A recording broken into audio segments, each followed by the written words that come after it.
আরে জান, কাছে আসছো না কেন বলো তো? আর কতক্ষণ অপেক্ষা করব আমি? আপনি কি ভুলে যাচ্ছেন ম্যাম? আপনি আমার বস।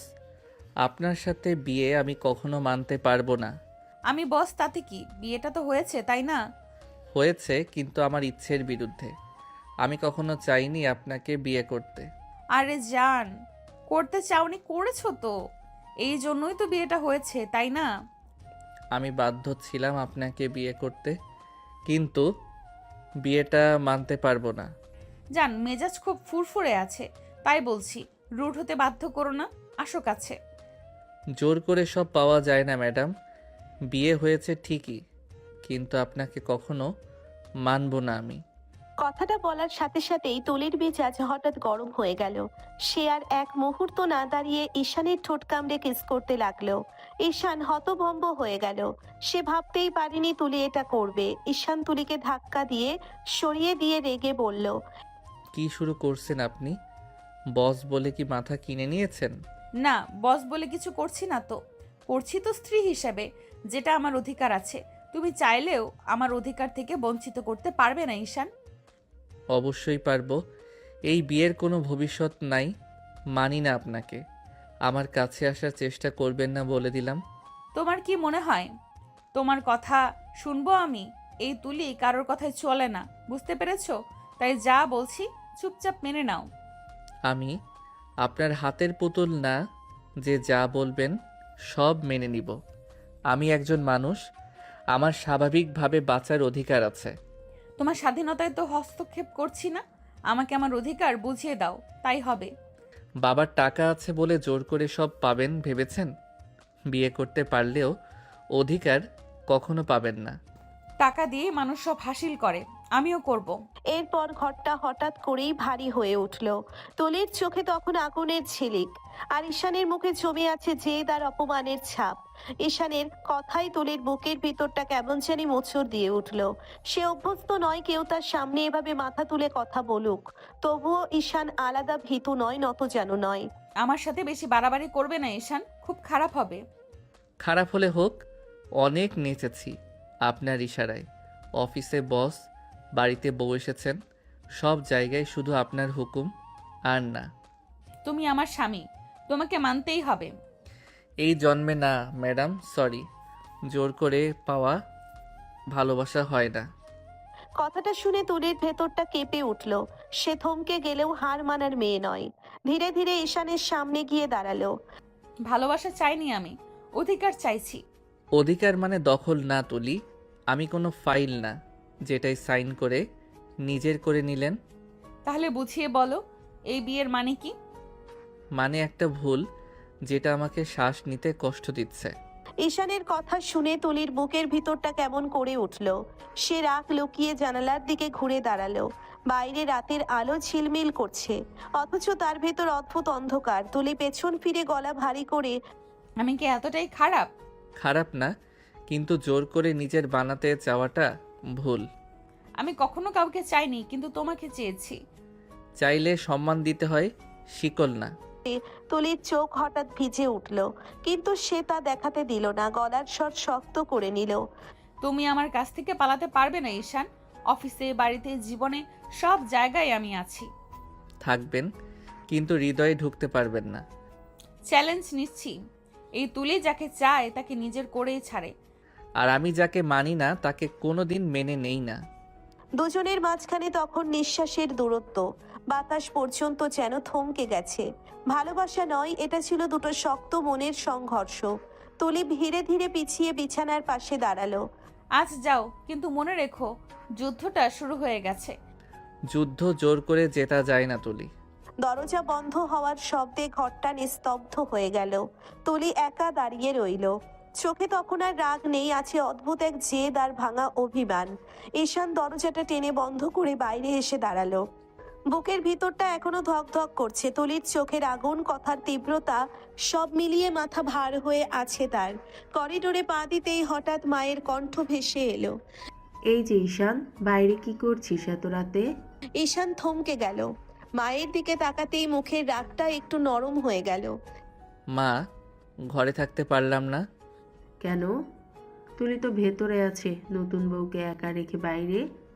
মা, আমি ওনাকে স্ত্রী হিসেবে মানতে পারছি না।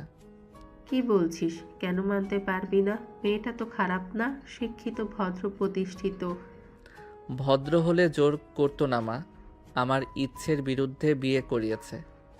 শোন বাবা, বড়লোকের মেয়ে বলে হয়তো একটু জেদি, সারা জীবন যাকে যা চেয়েছে পেয়েছে, তাই অভ্যাসটা বদলাতে সময় লাগবে। শুধু জেদ না মা, ওনাকে আমি বস হিসেবেই মানতে পারি না। অফিসে উনি আমাকে মানুষ না, ফাইল মনে করেন। আর বউ হিসেবে আমি কিভাবে মানব? ঈশানের গলায় জমে থাকা কষ্ট বের হয়ে এলো। মায়ের বুকটা হালকা কেঁপে উঠল। মা হাত ধরে বলে, ঈশান, বিয়ে মানে যুদ্ধ না, দুজনের ধৈর্য। তুই যদি শুরু থেকেই দেয়ালে তুলে রাখিস, ও কিভাবে ঢুকবে? মা, উনি দেয়াল না, পুরো দুর্গ বানিয়ে রেখেছেন। দুর্গ ভাঙতে সময় লাগে, ভালোবাসা পেলে মানুষ বদলায় বাবা। ভালোবাসা জোর করে আসে না মা। আসে নাই ঠিকই, কিন্তু সুযোগ দিতে হয়। তুই শুধু রাগ দেখেছিস, ভেতরের মানুষটা দেখেছিস না। কিছুক্ষণ চুপ করে রইল ঈশান। করিডোরের বাতাসে তার বুকের আগুনটা একটু ঠান্ডা হলো। আমি ভয় পাই মা, কিসের? যদি সারা জীবন শুধু বস হয়েই থাকে, কখনো বউ না হয়। তাহলে তুই তাকে বউ বানাতে চেষ্টা কর, পালিয়ে গেলে হবে না। আমি পারবো তো? আমার ছেলে হার মানার মানুষ না।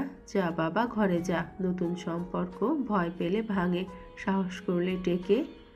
মা, যদি কষ্ট পাই? তখন আমি আছি। কথাটা শুনে ঈশানের বুকটা হালকা হলো।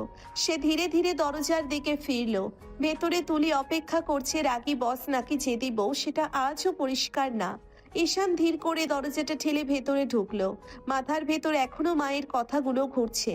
পা ফেলতেই হঠাৎ থমকে গেল। ঘরের মাঝখানে দাঁড়িয়ে আছে তুলি। শাড়িটা খুলে রাখা, পরনে শুধু পেটিকোট আর ব্লাউজ, চুলগুলো আলগা হয়ে পিঠে নেমে এসেছে। আয়নার সামনে দাঁড়িয়ে সে যেন নিজের সাথেই কথা বলছিল। ঈশানের বুকটা ধক করে উঠল। হঠাৎ চোখ সরিয়ে নিয়ে বলে, এসব কি করছেন আপনি? রুমে কেউ এভাবে শাড়ি পাল্টায় নাকি? ঈশানের গলায় লজ্জা আর অস্বস্তি একসাথে মিশে গেল। তুলি ধীরে ঘুরে তাকালো, ঠোঁটের কোণে দুষ্টু হাসি। এমনভাবে লজ্জা পাচ্ছ দেখে তো মনে হচ্ছে তুমি বউ আর আমি বর। প্লিজ তুলি ম্যাম, শাড়ি পরে নিন। স্বামী হয়ে এত ভয় কিসের? এতক্ষণে তো আমার কাছে এসে আদর করার কথা ছিল, তা না করে বাইরে দাঁড়িয়ে আজ আর সময় নষ্ট করছো। আপনাকে আদর করার কোনো শখ আমার নাই, আপনি শাড়ি পরুন। কথা শেষ করতেই তুলি হঠাৎ এক পা এগিয়ে এসে ঈশানের খুব কাছে চলে এলো। তুলি ধীরে করে ঈশানের গলা জড়িয়ে ধরলো। তুলি নরম স্বরে বলল, বলো তো আমাকে কেমন লাগছে সোনা? হঠাৎ স্পর্শে ঈশান জমে গেল। বুকের ভিতরটা কেমন অস্থির হয়ে উঠল। সে চোখ অন্যদিকে ঘুরিয়ে নিল। ঈশান গলা শক্ত করে বলে, জানি না, এসব বাদ দিন, আগে শাড়ি পরুন। মিথ্যে বলছো, চোখে মুখে সব লেখা থাকে। আমি বসের চোখ পড়তে চাই না, মানুষ হয়ে থাকতে চাই। মানুষ হিসেবেই তো চাইছি তোমাকে। কিন্তু আপনার চাওয়ার ভাষাটা ভুল। দুজনের মাঝে হঠাৎ নীরবতা নেমে এলো। তুলি কয়েক সেকেন্ড তাকিয়ে রইল, তারপর ধীরে আলমারির দিকে গিয়ে শাড়িটা তুলে নিল। তুলি পেছন ফিরে বলল, ভুল করলেও আমি থামবো না ঈশান। এই বিয়েতে শুধু বস না, একদিন বউ হয়েই থাকবো। তুলি শাড়ি গায়ে তুলতে লাগলো। আর ঈশান চুপচাপ দাঁড়িয়ে রইল। বুকের ভিতরে অদ্ভুত এক যুদ্ধ, রাগ, টান আর অস্বীকারের লড়াই। তুলির শাড়ির আঁচলটা ঠিক করতে করতেই হঠাৎ ঈশানের দিকে ফিরে তাকালো। চোখে তখন আর আগের রাগ নেই, আছে অভিমান আর জেদ মেশানো দুষ্টু ঝিলিক। তুমি না বাইরে চলে গিয়েছিলে, তাহলে আবার আসলে কেন? মা পাঠিয়ে দিল। দেখলে, তোমার মাও বুঝে আমি ভালো বউ হব, কিন্তু তুমি বোঝো না ঈশান। ভালো বউ না, সবই আপনার জেদ, আর কিছু না। তুমি একটু বেশি ভাবছো। মন দিয়ে ভেবে দেখো, আমি কি সত্যি খুব জেদি? ইচ্ছে নাই ভাবার। ঈশানের কথায় তুলির বুকের ভিতরটা হালকা মোচড় দিল। সে ধীরে ধীরে এগিয়ে এসে ঈশানের সামনে দাঁড়ালো। এত কঠিন কেন হচ্ছ? একবার অনুভব করে দেখো। অনুভব করার দরকার নাই।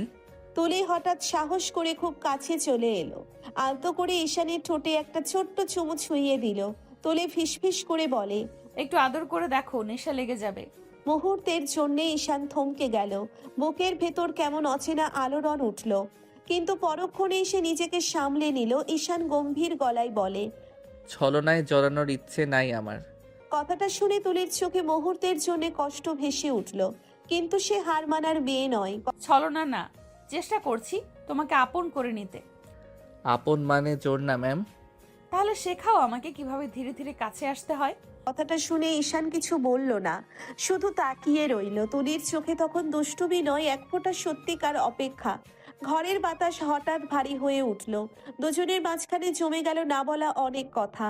ঘরের আলোটা নরম হয়ে আছে, জানালার পর্দা নড়ছে হালকা বাতাসে। ঈশান ক্লান্ত চোখে ঘড়ির দিকে তাকালো। অনেক রাত হয়েছে, ঘুমান এবার। ঘুমাবো যদি আমাকে কোলে করে বিছানায় শুইয়ে দাও। এটা কখনো সম্ভব না। সবই সম্ভব সোনা, তাড়াতাড়ি করো। জোর করে কিছু করাতে পারবেন না। আমি জোর করছি না, চাইছি। যা চাচ্ছি করো না কেন, রাগেও না আমাকে। পারবো না তুলি ম্যাম। তুলির হঠাৎ মুখটা গম্ভীর হয়ে গেল। সে আঁচলটা ধরে হালকা ঝেড়ি ভঙ্গিতে বলল, আমাকে কোলে না নিলে শাড়ি খুলে বাইরে চলে যাব, সবাই দেখবে আমাকে। কি যাতা বলছেন আপনি? ঠিকই বলছি, তাড়াতাড়ি কোলে করো, না হলে এক্ষুনি দরজার দিকে যাব। ঈশান হতভম্ব হয়ে গেল। কয়েক সেকেন্ড তাকিয়ে রইল তুলির দিকে, শেষে দীর্ঘশ্বাস ফেলে হাল ছেড়ে দিল। ঠিক আছে, নাটক বন্ধ করুন। ঈশান ধীরে এগিয়ে এসে তুলিকে কোলে তুলে নিল। হঠাৎ স্পর্শে দুজনেই থমকে গেল। তুলির স্বভাব সুলভ ভঙ্গিতে ঈশানের গলা জড়িয়ে ধরল। তুলি মুচকি হেসে বলল, এই তো স্বামী হলে এমনই হওয়া লাগে। ঈশানের বুকের ভেতরে অদ্ভুত এক কাঁপুনি উঠল। সে সাবধানে হেঁটে বিছানার কাছে গেল। তুলি আলতো করে ঈশানের বুকে মুখটা ছুঁইয়ে দিল। তুলি ফিস ফিস করে বলে, এত শক্ত থাকলে চলবে, একটু নরম হও ঈশান। ঈশান ধীরে তুলিকে বিছানায় বসিয়ে দিল। তার কেমন অস্বস্তি লাগছে, তবুও ঈশান শান্ত স্বরে বলে, নাটক কম করে ঘুমান। নাটক না, অভ্যাস করাচ্ছি তোমাকে। ঈশান কিছু বলল না, শুধু তাকিয়ে রইল। তুলির চোখে তখন দুষ্টুমি নয়, একটা অদ্ভুত আত্মবিশ্বাস আর অপেক্ষা। ঘরের ভেতর নেমে এলো নীরবতা। ঝগড়া জেদ আর টানের মাঝখানে দুইজনেই বুঝতে পারলো এই বিয়েটা যতই অস্বীকার করুক, অনুভূতি ধীরে ধীরে জায়গা নিচ্ছে। ঈশান তুলিকে বিছানায় বসিয়ে দিয়ে নিজে সরে যেতে নিল। বুকের ভেতর অদ্ভুত অস্বস্তি, যেন একসাথে কাছে থাকা আর দূরে পালানোর লড়াই চলছে। হঠাৎ তুলি ঈশানের হাত ধরে টান দিল। ভারসাম্য হারিয়ে ঈশান আবার বিছানার ধারে এসে পড়ল। ঈশান বিরক্ত আর লজ্জা মেশানো স্বরে বলে, কি করছেন এসব? আদর করবে না, ঠিক আছে? তাই বলে দূরে থাকতে পারবে না সোনা, আমার কাছে থাকতে হবে। এটা সম্ভব না। তুলি তখন আর ছাড়ল না। সে ঈশানকে আলতো করে জড়িয়ে ধরল, গলার কাছে মুখ রেখে নরম স্বরে কথা বলল, সম্ভব সোনা, তুমি চাইলে সব সম্ভব হয়। ঈশানের বুকের ভেতর কেমন একটা কাঁপুনি উঠল। সে স্থির হয়ে গেল। তুলি ঈশানের বুকের কাছে মাথা রেখে ধীরে ধীরে বলল, এভাবেই থাকো, না হলে আমি দুষ্টুমি করব,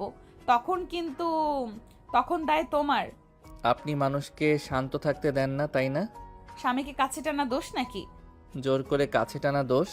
আমি জোর করছি না। ভয় পাচ্ছ তুমি? ভয় না, অভ্যাস হয়নি।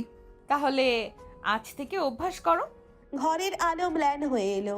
দুজন পাশাপাশি শুয়ে আছে। ঝগড়া জেদ আর অস্বীকারের মাঝখানে ধীরে ধীরে জমে উঠছে এক অদ্ভুত শান্তি।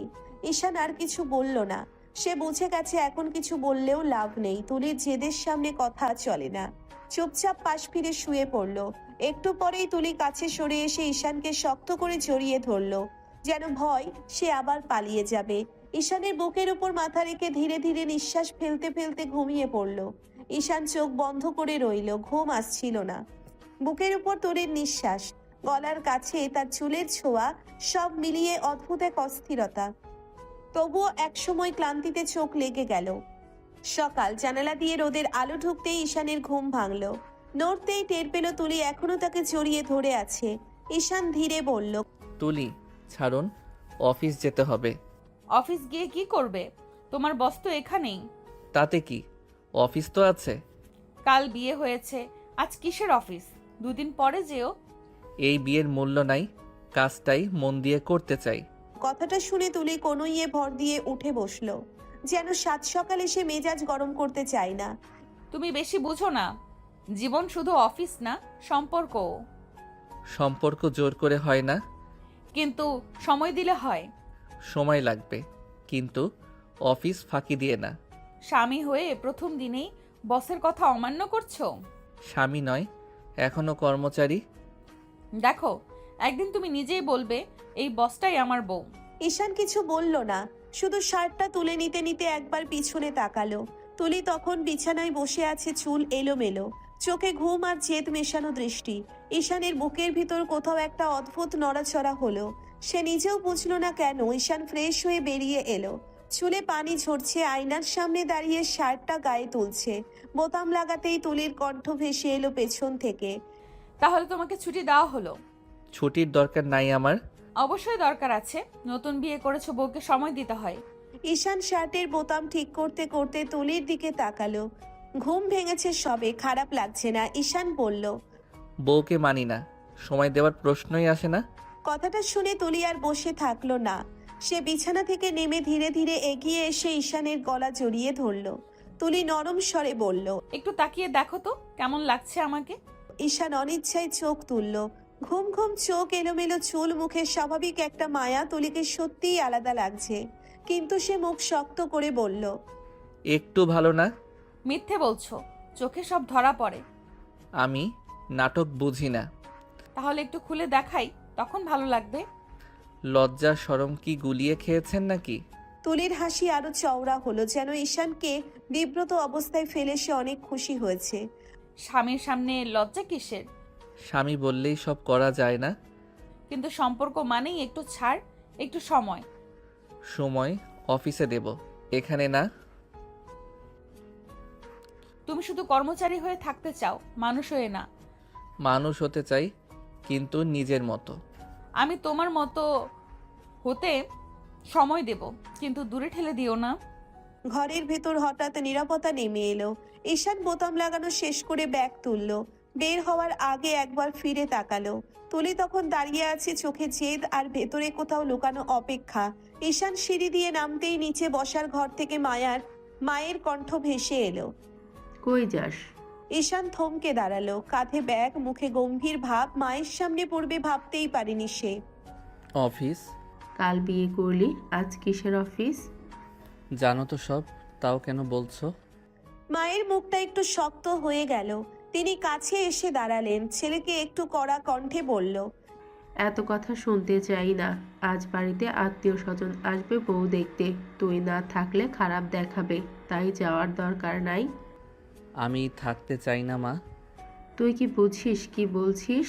সবার সামনে কি আমার মাথা নত হোক তাই যাস?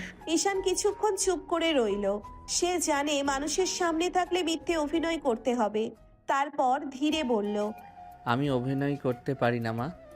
যেটা মন থেকে মানি না সেটা দেখাতে পারবো না। বিয়ে কি অভিনয়? সমাজের সামনে একটা দায়িত্ব। দায়িত্ব অফিসেও আছে। তোর দায়িত্ব এখন পরিবারেও আছে। ঈশান চোখ নামিয়ে নিল। বুকের ভিতরটা ভারী লাগছে, সে কি করবে ভেবেই পাচ্ছে না। মা তুমি জানো আমি কেমন করে বিয়ে করেছি। জানি, তাই তো বলছি একদিনের কিছু হবে না, কিন্তু মানুষ চেষ্টা করলে বদলায়। বদলাতে গেলে আগে মন লাগে। তোর মন খুলে দেখেছিস? ঈশান থেমে গেল। মায়ের কথায় ঈশান যেন একটু আটকে গেল। কিছু বলতে গিয়েও বলতে পারল না। মা নরম স্বরে বলে, তুই যদি এখন চলে যাস, মানুষ কি বলবে? বলবে ছেলে বউকে ফেলে অফিসে দৌড়ায়। আমার মুখে কিভাবে তাকাবে সবাই? আমি তোমাকে কষ্ট দিতে চাই না মা। তাহলে থাক, আজ শুধু আমার জন্য। কিছুক্ষণ নীরবতা। ঘরের ঘড়ির টিকটিক শব্দ পরিষ্কার শোনা যাচ্ছে। ঈশান দীর্ঘশ্বাস ফেলল। ঠিক আছে, আজ থাকছি। এই তো আমার সোনা ছেলে। ঈশান ধীরে ধীরে ব্যাগটা নামিয়ে রাখলো, কিন্তু চোখে তখনও দ্বন্দ্ব, একদিকে দায়িত্ব আর একদিকে জোর করে জড়ানো এক সম্পর্ক। ঈশান ধীরে দরজাটা ঠেলে ঘরে ঢুকলো। ভেতরে ঢুকেই থমকে গেল। তুলি আয়নার সামনে দাঁড়িয়ে, পরনে পেটিকোট আর ব্লাউজ, হাতে শাড়ি নিয়ে গায়ে তোলার চেষ্টা করছে। জানালা দিয়ে আলো পড়ে তার মুখে ঘুম ঘুম চোখ, এলোমেলো চুল, অদ্ভুত এক মায়া। ঈশান হঠাৎ চোখ সরিয়ে নিল। আপনি কি সবসময় দরজা খোলা রেখে এই ড্রেস চেঞ্জ করেন? তুলির ঠোঁটে দুষ্টু হাসি ফুটে উঠল। সে আয়নায় তাকিয়েই বলল, তুমি তো বারবার চলে গিয়ে আবার ফিরে আসো। আমার ভালোবাসার টানেই আসো নাকি সোনা? আজও মায়ের জন্য এসেছি। কথাটা শুনে তুলি ধীরে ঘুরে তাকালো। চোখে একটু অভিমান, একটু দুষ্টুমি। তুলির শাড়িটা হাতে নিয়েই এগিয়ে এলো। তাহলে আমার জন্য কবে আসবে বলো তো? তুলি কাছে এসে আলতো করে ঈশানের ঠোঁটে একটা ছোট্ট চুমু দিল। তুলি নরম স্বরে বলে, কবে আমার জন্য আসবে সোনা? ঈশানের বুকটা হঠাৎ কেঁপে উঠল। সে নিজেকে শক্ত করে নিল। সে এই মেয়ের ছোঁয়াতে এলোমেলো হয়ে যায়। কখনো না। কথাটা শুনে তুলির হাসিটা এক মুহূর্তের জন্য থেমে গেল, কিন্তু সে ভাঙল না, বরং চোখে জেদ নিয়ে বলল, আজ না হোক কাল হবে। এই তুলি অপেক্ষা করতে জানে। অপেক্ষা করলেই সব পাওয়া যায় না। কিন্তু চাওয়া থাকলে একদিন দরজা খুলে যায়। ঘরের ভেতর নীরবতা নেমে এলো। ঈশান একপাশে দাঁড়িয়ে আছে, চোখে অস্বীকার, অথচ ভেতরে কোথাও এক অদ্ভুত টান। তুলি আয়নার সামনে দাঁড়িয়ে শাড়ি ঠিক করতে করতে আবার বলল, তুমি যতই বলো কখনো না, তবুও জানি একদিন তুমি নিজেই আমার জন্য ফিরে আসবে। ঈশান কিছু বলল না, শুধু তাকিয়ে রইল। তুলির আত্মবিশ্বাসী চোখে তখন দুষ্টুমি নয়, লুকানো এক গভীর অপেক্ষা। তুলি ঘরের দরজা খুলতে ঈশানের ছোট বোন ঈশা ঘরে ঢুকলো, মুখে খুশির ঝিলি। ম্যাডাম, মা আপনাকে ডাকছে। ম্যাডাম বলছো কেন? আমি কি তোমার টিচার? না, আমি তোমার ভাবি, তাই ভাবি বলে ডাকবে। আপনি যে ভাইয়ের বস,